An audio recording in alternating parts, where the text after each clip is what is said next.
Sud Radio, on décrypte le monde. Il est 8h20 sur Sud Radio. On décrypte le monde et notamment cet accord commercial avec le Mercosur auquel les agriculteurs s'opposent. La France n'a-t-elle qu'à y perdre? C'est la question que nous posons à notre invité Jérôme Quéré. Bonjour. Bonjour. Bienvenue sur Sud Radio. Vous êtes le directeur du think tank Confrontation Europe. Le Mercosur, cette espèce de marché commun de l'Amérique latine qui regroupe pas moins de 280 millions de consommateurs. L'accord avec le Mercosur qui fait craindre à nos agriculteurs qu'on soit inondé, que le marché de la viande française soit inondé par du bœuf d'Amérique du Sud. Mais est-ce qu'en échange, la France a obtenu des conditions qui lui permettront d'exporter vers cette région? D'abord, qu'est-ce qu'on exporte vers les pays du Mercosur en général? Alors l'idée c'est d'exporter des voitures, des vêtements, du lait en poudre aussi. Donc sur la question agricole, en effet, il y a des agriculteurs français qui sont mécontents de cet accord tel qu'il est en l'état, mais il y a d'autres agriculteurs qui sont plutôt avantagés. Donc voilà, il n'y a pas un seul type d'agriculteur en France, il y a une grande diversité justement dans notre pays, c'est ce qui fait notre force.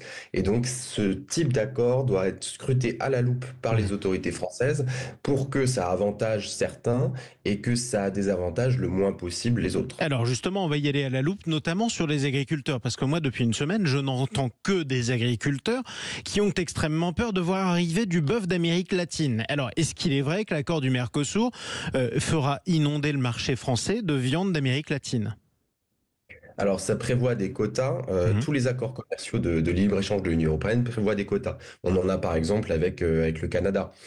C'est passé en vigueur. On n'a pas été inondé de viande du Canada, notamment puisque au-delà de ces quotas, il y a aussi des clauses qui stipulent qu'on ne doit pas utiliser des hormones pour l'élevage bovin, par exemple. Et donc, c'est ce qui nous protège pas mal de la viande canadienne, notamment. Donc, j'avoue mes limites sur la viande argentine, par exemple. Je ne sais pas s'ils utilisent des hormones ou pas, mais en tout cas, on est sûr qu'avec les contrôles douaniers un peu partout en Europe, il n'y aura pas de viande qui ne respecte pas nos normes. Ça, c'est essentiel pour nos agriculteurs. Donc, vous dites aux éleveurs bovins français, n'ayez pas trop peur de l'accord avec le Mercosur, c'est ça que vous leur dites aujourd'hui ? Alors, il faut arriver à nuancer, puisqu'en effet, nos politiques européens sont là pour protéger nos intérêts. Par contre, il ne faut pas sacrifier l'intérêt de nos agriculteurs, de nos éleveurs bovins, aux producteurs de véhicules allemands au hasard. Donc, c'est important de bien faire la part des choses. Et tous les gouvernements successifs français dernièrement se sont opposés au Mercosur, enfin à l'accord avec le Mercosur. Compris Michel Barnier, parce que pour eux, il n'y a pas suffisamment de normes dans cet accord qui vont protéger notamment nos agriculteurs. Alors, vous avez parlé d'agriculteurs qui avaient aussi à y gagner cet accord. Quels sont les agriculteurs français qui produisent des produits qui pourront être exportés beaucoup plus facilement vers l'Amérique du Sud ? Alors, c'est des produits tels que le vin et... donc les viticulteurs. Voilà. Et le lait en poudre. Voilà. Donc ça, c'est quand même une part non négligeable de nos agriculteurs. Mais voilà, pour le reste, c'est vrai que pour le sucre, le miel et la viande, notamment très réputés en Argentine, nos agriculteurs sont un peu inquiétés. Donc ce qu'il faut leur dire, c'est qu'il y a quand même des normes environnementales dans cet accord. Et si elles ne sont pas respectées, on coupe. Donc ça, c'est le côté rassurant. Par contre, je nuance ma nuance, c'est que derrière, il faut que les contrôles soient efficaces en Europe. Et il y a certains ports qui ne joueraient pas vraiment le jeu, notamment aux Pays-Bas, pour avoir plus d'attractivité.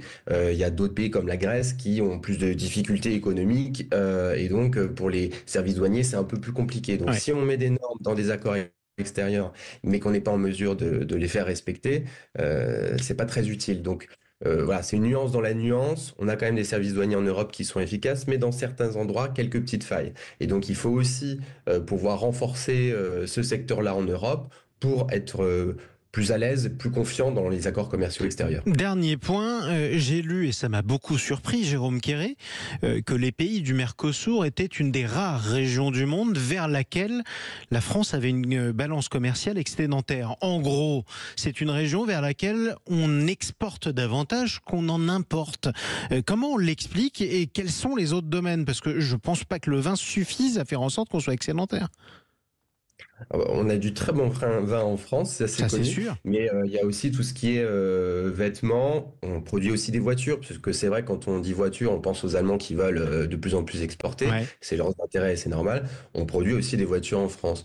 Donc il y a quand même des secteurs où on est excédentaire, seulement c'est pas tous les secteurs. Donc il y a des gagnants et des perdants, voilà, ça c'est sûr. Effectivement. Bon, écoutez, on en reparlera, pourquoi pas avec vous. Merci beaucoup, Jérôme Quéré.